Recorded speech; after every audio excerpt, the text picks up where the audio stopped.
بسم اللہ الرحمن الرحیم۔ حضور اقدس صلی اللہ علیہ وسلم کا ارشاد ہے کہ کوئی دن ایسا نہیں جس میں اللہ تعالیٰ عرفہ کے دن سے زائد بندوں کو جہنم سے نجات دیتے ہوں، یعنی جتنی کثیر مقدار کو عرفہ کے دن خلاصی ہوتی ہے اتنی ہی کثیر تعداد کسی اور دن کی نہیں ہوتی۔ حق تعالیٰ شانہ دنیا کے قریب ہوتے ہیں، پھر فخر کے طور پر فرماتے ہیں یہ بندے کیا چاہتے ہیں۔ میرے دوستو بزرگوں، اس حدیث کا مفہوم ہے کہ جتنے دن لوگ عرفہ کے دن، یعنی لاکھوں کا مجمع ہوتا ہے، لاکھوں کا 20 لاکھ 25 لاکھ 20 لاکھ کا تو ہوتا ہی ہوتا ہے، ان دن اللہ پاک بڑے خوش ہوتے ہیں اپنے بندوں سے اور فرشتوں سے پوچھتے ہیں کہ یہ بندے میرے کیا چاہتے ہیں، کس لیے آئے ہیں۔ تو فرشتے فرماتے ہیں کہ آپ کی رضا کے لیے آئے ہیں، آپ کو راضی کرنے کے لیے آئے ہیں اور آپ سے مغفرت چاہتے ہیں، جہنم سے خلاصی چاہتے ہیں، جنت میں جانا چاہتے ہیں۔ تو اللہ پاک ان سے کیا فرماتے ہیں؟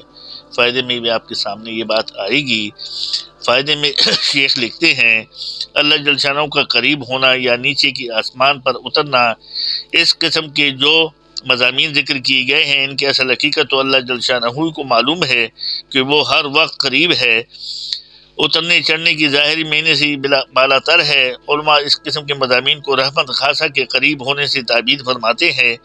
جو مضمون حدیث بالا میں مذکور ہے۔ اس قسم کے مضامین بہت سے حدیث میں وارد ہوئے ہیں۔ ایک حدیث میں ہے کہ جب عرفہ کا دن ہوتا ہے تو حق تعالی شانہ سب سے نیچے کے آسمان پر اتر کر فرشتوں سے فخر کے طور پر فرماتے ہیں کہ میرے بندوں کو دیکھو کہ میرے پاس اس حالت میں آئے ہیں کہ سر کے بال بکھرے ہوئے ہیں، بدن پر اور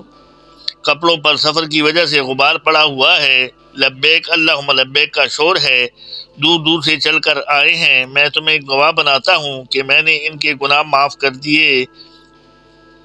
فرشتے عرض کرتے ہیں کہ یا اللہ فلاں شخص گناہوں کی طرف منسوب ہے اور فلاں مرد اور فلاں عورت، تو بس کیا کہا جائے۔ حق تعالی شانہ کا ارشاد ہوتا ہے کہ میں نے ان سب کی مغفرت کر دی۔ حضور صلی اللہ علیہ وسلم فرماتے ہیں کہ اس دن سے زیادہ کسی دن بھی لوگ جہنم کی آگ سے آزاد نہیں ہوتے۔ ایک اور حدیث میں ہے کہ حق تعالی شانہ فرماتے ہیں کہ یہ میری بندے بکھرے ہوئے بالوں والے میرے پاس آئے ہیں، میری رحمت کے امیدوار ہے۔ اس کے بعد بندوں سے خطاب فرماتے ہیں کہ اگر تمہارے گناہ ریت کے ذروں کے برابر ہوں اور آسمان کے بارش کے قطروں کے برابر ہوں اور تمہاری دنیا کے درختوں کے برابر ہوں تب بھی بخش دیے جاویں، بخشائے اپنے گھروں کو جاؤ۔ ایک حدیث میں ہے کہ حق تعالی شانہ فخر کے طور پر فرشتوں سے فرماتے ہیں دیکھو میں نے ان بندوں کی طرف اپنا رسول بھیجا، یہ اس پر ایمان لائے، میں نے ان پر کتاب نازل کی، یہ اس پر ایمان لائے، تم گواہ ہو کہ میں نے ان کے سارے گناہ معاف کر دیے ہیں۔ عرض بہت سے کثرت سے روایت میں یہ مضمون وارد ہوا ہے، ان میں ہی جیسی حدیث کی بنا پر علماء نے کہا ہے کہ حج کی معافی صغیرہ گناہوں کے ساتھ مخصوص نہیں، کبیرہ گناہ بھی اس سے معاف ہو جاتے ہیں، اور بااختیار بادشاہ ہے، اس کی نافرمانیوں کا نام نہ گناہ ہے، وہ کسی آدمی کی کسی جماعت کے وہ اپنے فضل سے بالکل ہی معاف کر دے تو اس لطف و کرم سے بعید ہے، نہ کسی دوسرے کا اس میں اجارہ داری ہے۔ یعنی اللہ پاک کا اختیار ہے کہ صغیرہ اور کبیرہ دونوں گناہوں معاف فرما دے، اور اللہ کا وعدہ ہے کہ میں ان کی صغیرہ اور کبیرہ گناہوں کو معاف کروں گا اور ان کو ایسے بھیجوں گا جیسے یہ ابھی ماں کے پیٹ سے پیدا ہوئے ہیں۔ شفا میں قاضی غیاث رحمۃ اللہ علیہ میں ایک قصہ لکھا ہے کہ ایک جماعت صدون خولائی کے پاس آئی اور ان سے یہ قصہ بیان کیا کہ قبیلہ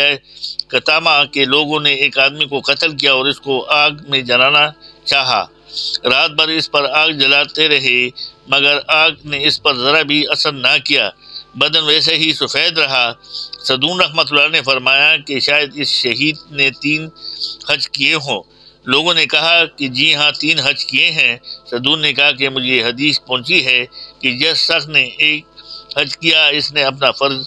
فریضہ ادا کیا، اور جس نے دوسرا حج کیا اس نے اللہ کو قرض دیا، اور جس نے 3 حج تین حج کرتا ہے، اور جو 3 حج کرتا ہے حق تعالی شانہ اس کی کال کو، اس کے بال کو آگ پر حرام کر دیتا ہے۔ سبحان اللہ، کتنی زبردست بات آئی ہے۔ یعنی ایک حج پر اس نے اپنا فرض پورا کیا، دوسرے پر اس نے اللہ پاک کو قرض دیا، اور تیسرے پر اللہ پاک اس پر جہنم کی آگ، کیا دنیا کی آگ کو بھی حرام فرما دیتے ہیں، بشرطے کہ حج وہ حج ہو، آدابوں کے ساتھ ہو، تمام اہتمام کے ساتھ ہو، اللہ کو راضی کرنے کی نیت ہو۔ اللہ پاک مجھے اور آپ کو بھی ایسی ہی حج